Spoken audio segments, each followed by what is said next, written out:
तो अब आर्टिकल 4 देखते हैं। आर्टिकल 4 क्या कहता है? आर्टिकल 4 बेसिकली ये बताता है कि जो हमने आर्टिकल 2 और आर्टिकल 3 में चेंजेस किए।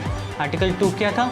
अगर बाहर की टेरिटरी को भारत के अंदर मिलाना है, और आर्टिकल 3 भारत के अंदर की जो जगह हैं अगर उसमें कुछ फेरबदल करनी है, राज्यों की ज़मीनों को बढ़ाना घटाना है, ये है आर्टिकल 3। और आर्टिकल 2 बाहर की ज़मीनों को भारत में मिलाना। अच्छा, तो इसे हम क्या कॉन्स्टिट्यूशनल अमेंडमेंट कहेंगे आर्टिकल 368 के अकॉर्डिंग?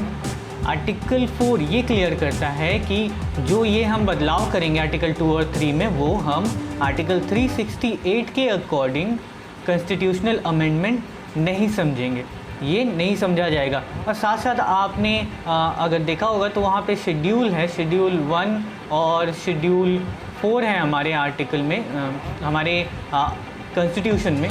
तो शेड्यूल 1 जो है वो क्या बताता है कि कितने राज्य होंगे, राज्यों के क्या क्या नाम होंगे। और शेड्यूल 4 बताता है कि हमारे भारत के जितने सारे राज्य हैं उन सब में हर एक राज्य के पास कितनी राज्यसभा की सीटें होंगी।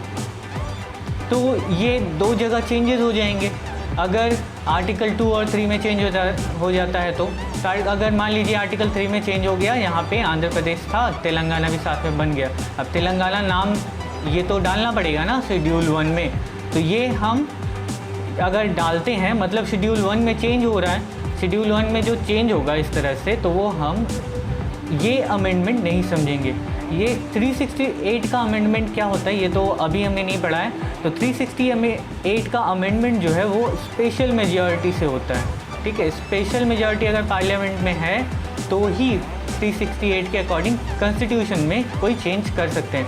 लेकिन क्योंकि ये 368 के अंडर नहीं आता, इसीलिए सिंपल मेजॉरिटी के साथ हम ये आर्टिकल 2 और आर्टिकल 3 अप्लाई कर सकते हैं और शेड्यूल 1 और शेड्यूल 4 में चेंजेस ला सकते हैं। बस यही बताता है आर्टिकल 4।